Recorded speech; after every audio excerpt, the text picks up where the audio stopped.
welcome the head cross-country coach at the University of Tulsa in the eye of the hurricane, Steve Gully. And Coach, congratulations on a program best fifth-place finish in the NCAA championships. You have to be awfully proud of both the men and the women, but first of all, the guys for finishing fifth. Absolutely. I mean, we went in ranked seventh, sixth or seventh, and to finish fifth was outstanding. We improved, but I think the big question was, this team was 30th last year, and for them to go from 30th all the way to fifth in the nation, that was incredible. And that was our question: did we have enough experience to get the job done? And the guys really did. Yeah. And depth is always a big key in these sorts of things, no question about it. But the top end has to perform well also. And Patty Devers 11th and Peter Lynch 13th. That gave you some really good forward momentum up in the upper echelon. Right? Absolutely. You got to have some low points, and we knew. Especially if you're going to be in the top 3 or 4, you have to have at least 2 All-Americans, maybe borderline third one. The team ran great. I was probably a little surprised with Patty. Patty's been running as a team player, so he kind of was a little more aggressive. Peter's been hot and did a great job. Passed a lot of people. I mean, you're talking these guys were in probably 50th place at 5,000 meters, and to move up that much in the last 3 miles was impressive. But the rest of them did. I mean, nobody dropped their heads. Everybody fought for every point, and even Isaac Akers. I think he got stuck back there in the 5th spot and got our number 3 and 4 kind of got away from him. He didn't finish. He worked as hard as he could. I was very proud of him. Yeah, and you talk about not only guys that were 50th or whatever, then moved all the way up to 11th and 13th and that sort of thing, but also the team. Very late in the process, a couple of kilometers left, you were in what place again, the 20th or 5th? At the halfway point, we were in 10th place. 10th place, okay. And we definitely were hoping we had the right strategy and laid back and didn't get too excited too early. But I give the credit to the guys because, we can give them a game plan, but we're not out there. We're not, they can barely hear us. People screaming bloody murder at these guys.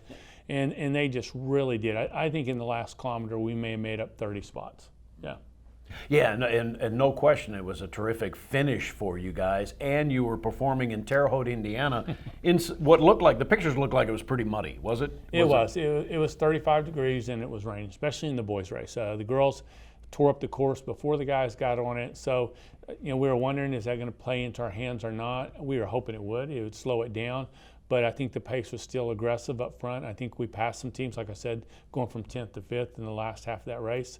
We had a great game plan, and I think the staff called a great race. I mean, Taylor went in there, gave them a game plan to go off of, and had everybody healthy. The training room kept everybody going. It was a great day. And you were this close to being on the podium. They say the top 4 is on the podium. It's like being in the Final Four, if you will, in basketball. It's a huge deal. How close were you to the podium? We were that close. You considering that Iowa State had their first runner was 1, so they were really scoring 4 kids, and we're scoring 5. They were right in front of us. I mean, they ran a perfect race, and I give them credit. Fantastic job by them. They had to run a perfect race, but there were some teams that was ahead of us. Michigan was up there.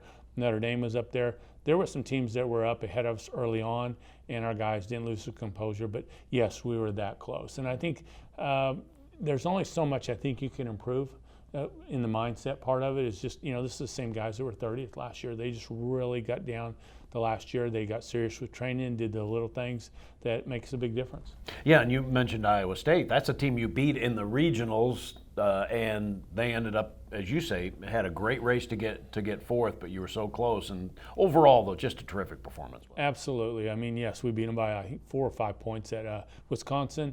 Just needed to qualify. We beat them at regionals, but they were 7th in the nation last year, I think. And I think maybe that experience may have made the difference for us. The good news is, right now, we're bringing back everybody for next year. It's going to be at Oklahoma State, so it's pretty exciting. Getting closest we're ever going to get to Tulsa, Oklahoma for an NCAA championship.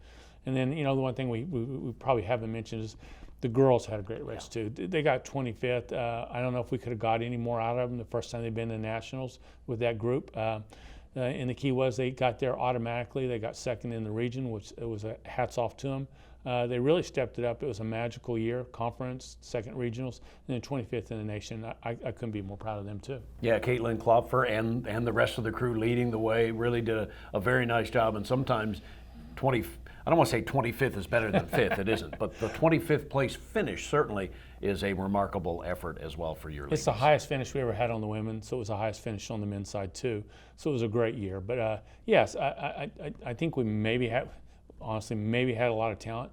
The girls just showed a lot of passion and commitment, and there's different ways to get there, and maybe they'll be like the boys. They'll have a huge improvement next year. That's what we hope for. But I think it's been a tough year on them because they've been in the shadow of those men, and those men deserve that recognition, being 5th in the nation.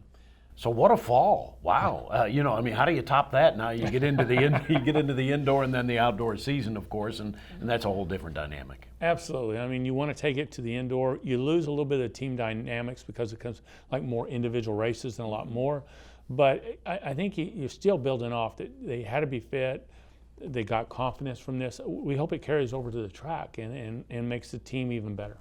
Well, when you think about finishes in TU history, of course, on the ladies' side, there's those national championships in women's golf. But on the men's side, just kind of researching it a little bit, as far as a finish of the season is concerned, the 1969 baseball team, number 2, finished second. Runner-up, 71 baseball team got to the College World Series as well, so that's a really high finish. The 1942 football team ended up as number 4 in the nation, and your team number 5.